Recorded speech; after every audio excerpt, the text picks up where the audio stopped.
What is up, my friends? You are very welcome along to this Anfield Agenda transfer news roundup. As you can see, I am back home, just literally got in the door from the airport and jumped straight on to record a morning update for you guys. We're going to be talking about Alexander Isak, Jarell QUANSAH potentially going in the opposite direction. We're going to give you some information around Liverpool's interest in Hugo EKITIKE and Cambiasso of Juventus. That and lots more coming up over the next few minutes, but you know the score. I want to know your thoughts, so do let me know in the comment section. Drop a like on the video if you enjoy it, and of course we would love you to hit that subscribe button. The good news, folks, is that I will be back live tonight at 8:45 for the late night agenda. I think it's fair to say we have a lot to catch up on since I've gone away, namely the Trent situation. So don't forget to join me for that one tonight, 8:45.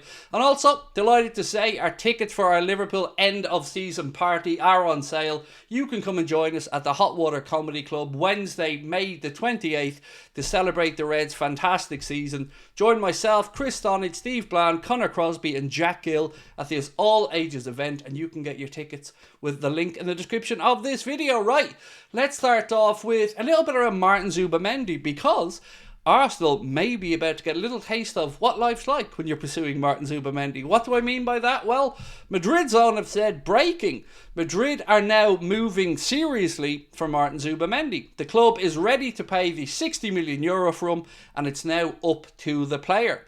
Now, will he make that move? Will he go to the Emirates? I guess we're going to see in the summertime, but it was never going to be plain sailing with Zubimendi, was it? So, I promised you at the start of this video we were going to talk a little bit about Cambiasso, and this information here that LFC Transfer Room posted said Liverpool are keen on Juventus fullback Andrea Cambiasso, with Arsenal also said to be in the race. Manchester City and Bayern Munich linked as well. But the fee, well, the fee is what's going to put us off, surely. €65 million is what it would take for any club to sign him, and I don't see John W. Henry and FSG paying that, so I think this is one that we can put in the monitoring, looking at, but probably not going to make a move for.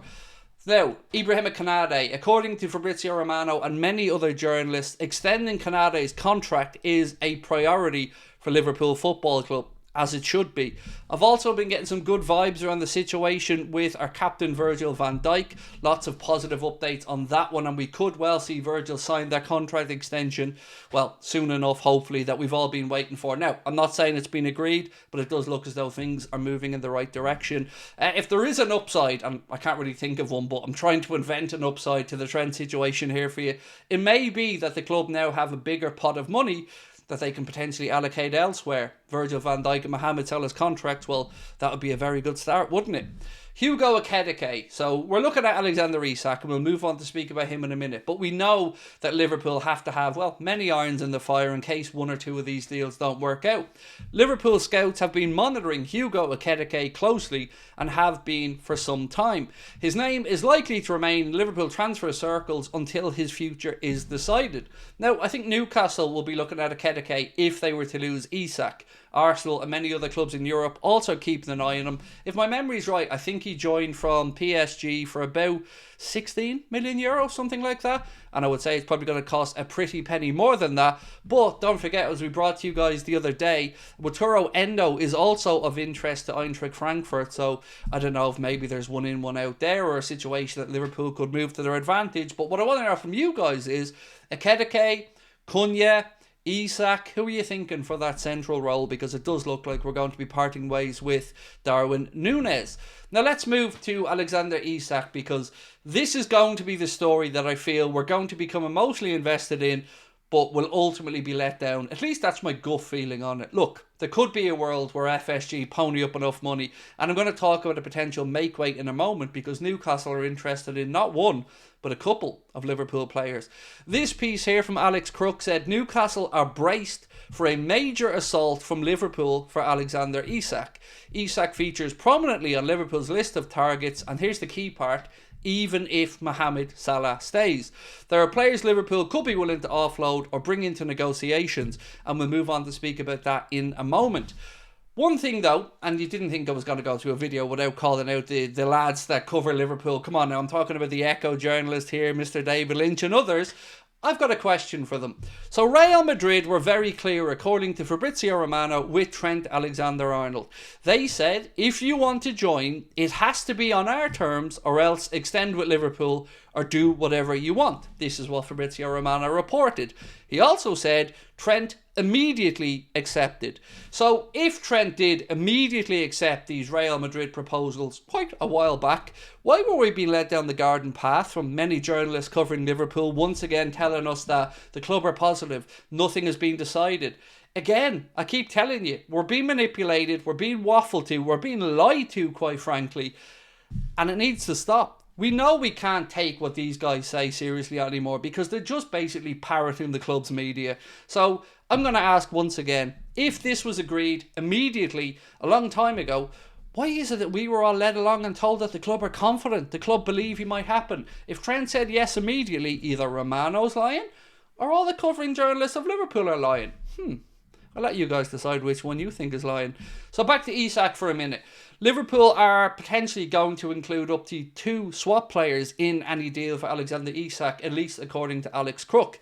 One of those would probably be Jarell Quansah, although the price tag might be a sticking point there. The other one could be Joe Gomez. Both of those were of interest to Newcastle previously. Liverpool weren't willing to sell Jarell Quansah, and I honestly hope they're not willing to sell him this time, in all honesty, because, well, the numbers being mentioned are far too low. In the summer, it was mentioned that Liverpool wanted 60 million for Quansah. Now they're talking about a figure of Newcastle looking at maybe 30 million for Jarell Quansah, which is quite frankly far too low. On Isak, though, a report today coming out of Newcastle and caught offside said that Alexander Isak has turned down Newcastle's first contract offer, according to, as I said, caught offside. So I don't know if maybe it's just a low ball offer or if he's stalling to see what might happen. Obviously, with Newcastle at the minute, they haven't technically qualified for the Champions League yet for next season, so maybe Isak could be waiting to see what happens there, or waiting to see if Liverpool or Arsenal come a knocking. I could see a world if Isak came in, Mohamed Salah on the right, Isak through the middle, and Cody Gakpo on the left.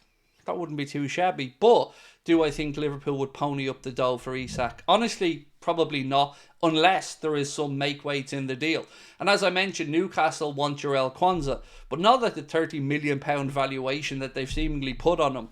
They believe that they could get him for 30 million plus add-ons, according to some reports. I don't think Liverpool would have any interest in doing business, and quite frankly, we needed to be adding to our centre-back roster, not getting rid of some. So, Semenyo looks like, well, he could be priced out of a move to Liverpool or, well, maybe anywhere. 70 million quid. 70 million quid, ladies and gentlemen, is what Antoine Semenyo is going to cost if you would like to buy him from Bournemouth, according to MSI Douglas and some reports that went out there. So, look, if Mohamed Salah stays, we probably don't need Semenyo. So, hopefully, we can get Virgil done and we can get Mohamed Salah done. And, as I've mentioned, Newcastle have been confirmed now as being interested in signing Jarell Quansah, as they were last summer. I can see a world where Liverpool could let Quansah go. I think Gomez could be somebody Liverpool might be willing to do business on, but surely not Jarell Quansah. So that is it from me for the moment, folks. But as I mentioned, do come back tonight, 8:45. We will talk through the Trent situation in more detail. We'll catch up on everything that's gone on over the last week. And I can't wait to catch up with you guys and say hello once again. So, hope to see you in Liverpool for our end of season party, May 28th. But most importantly, 8:45 tonight. We'll see you then. Much love. Bye-bye.